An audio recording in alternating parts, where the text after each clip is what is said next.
Welcome to Hochoka Podcast. To some, Gertrude Simmons Bonnin, who chose the pen name Zitkala-Šá, might be a study in contradictions. How did the woman who authored Why I Am a Pagan also embrace Catholicism? Who better to help us explore the topic than Dr. Damian Costello?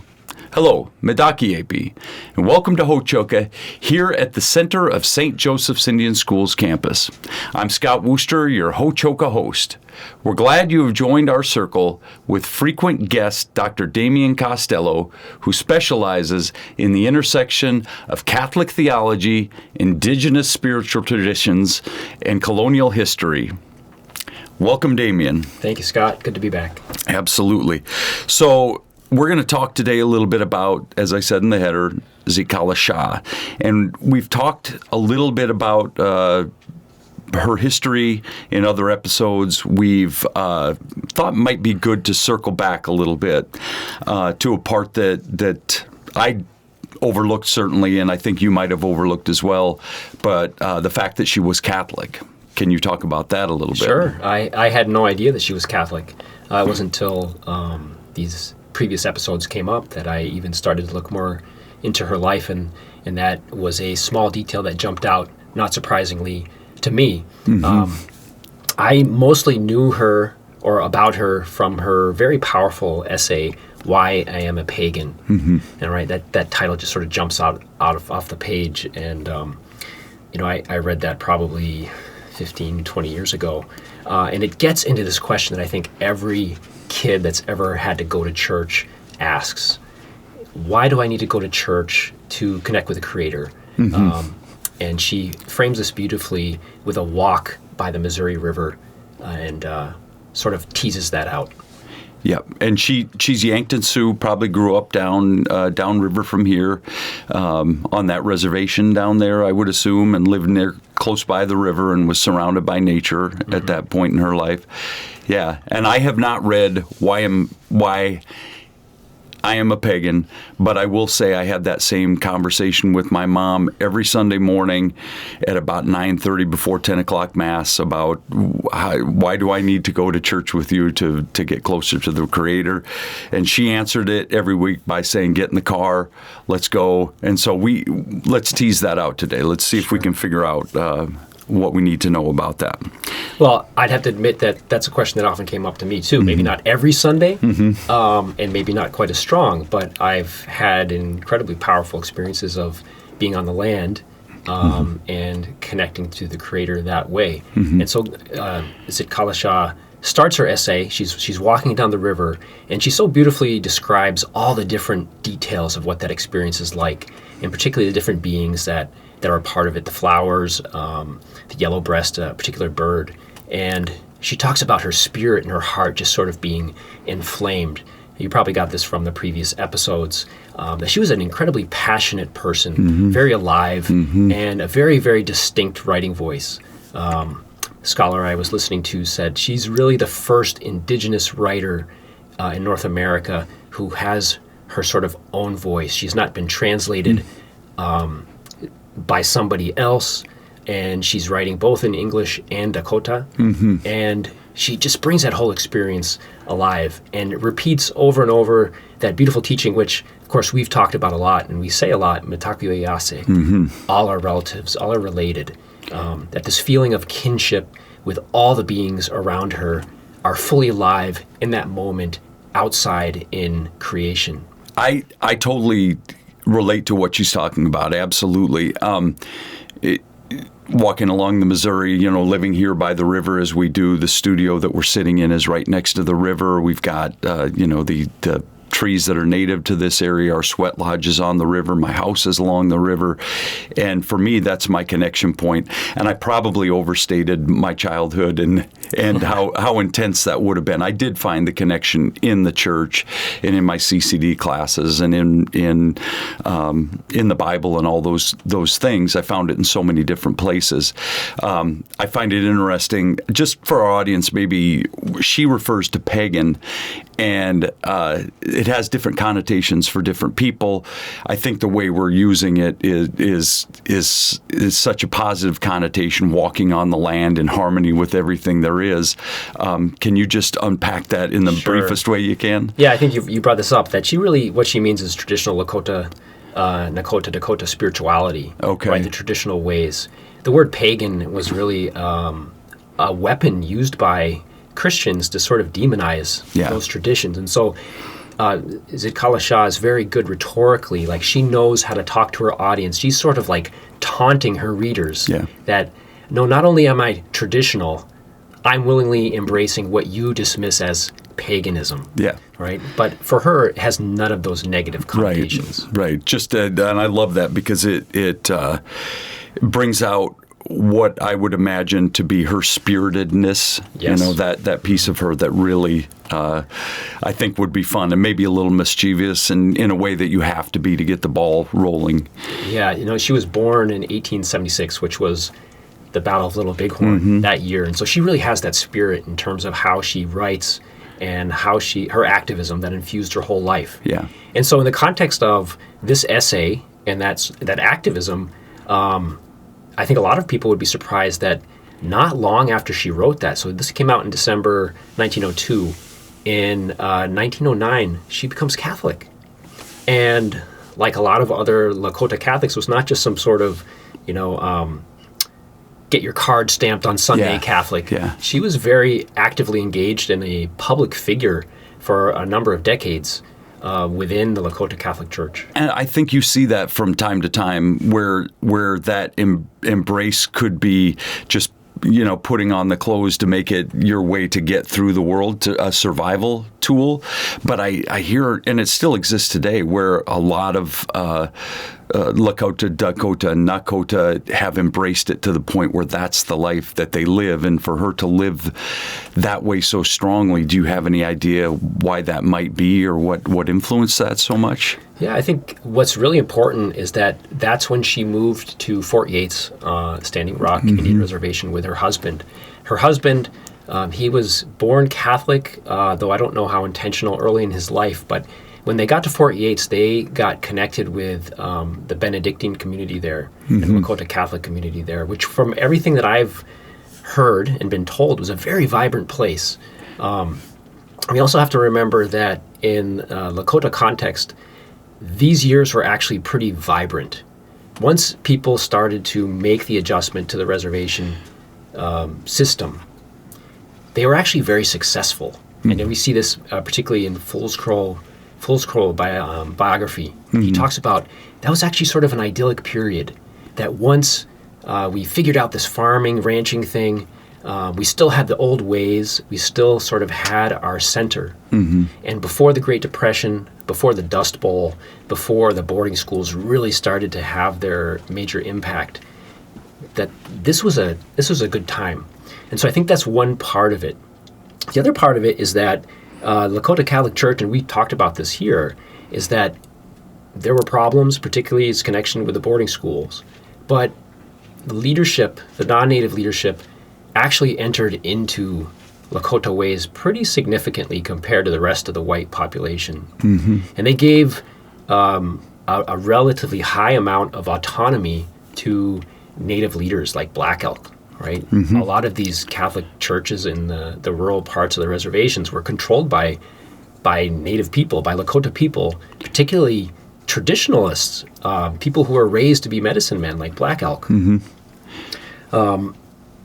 And so they only stayed 6 months, but she was sort of unequivocal that I was completely converted, she says, by this relational spirituality. Okay. Just being close to it, being around it. And then again, I'm struck, and I've said this before, about different times in history where we just missed it, where there was hope, and then it was passed by. And so you're talking about this time where I would have assumed that there was just absolute hopelessness, and saying that there was some hope at that point, and that, again, it may have slipped by and things changed and we lost it again. Yeah. When you really dive into the history, you have both these very beautiful snapshots that are almost even more painful in that they don't last long sometimes, right? When you look back at what could have been, if you take out some of those ingredients, like you take out the corrupt reservation administration, you take out the Great Depression, that maybe this could have flowered into something much healthier and more beautiful for the people. Yeah. And but at the same time, we want to look back to that and say, what are those ingredients that we can maybe harness again in a fuller way? Yeah, and that's kind of the point with her story, I think, for me and for you as well. What can we learn from her to be able to take the best of both and to move on from that? And actually, she is a person that was able to do that in 1909 or, basically around that time. Okay, so we're going to circle back a little bit because it's such... the juxtaposition is so strong. The ends of the spectrum, that piece of it, or seemingly on the surface, still seem to be that you have this woman who becomes a Lakota Catholic, very fervent Lakota Catholic, who started our talk with why I am a pagan, which sounds like a spirited woman who would never allow herself to go down that path. Like a huge resistance. So I think that very implicitly says something about the nature of Lakota Catholicism. That somebody who would be so committed to the ideals that she described for the sake of her, the audience she's writing to as paganism, which is really just the core of Lakota spirituality, that all are related. That either can live harmoniously with the teachings of the Catholic Church or is partially found within it. And I'll go to that second thing. Yeah.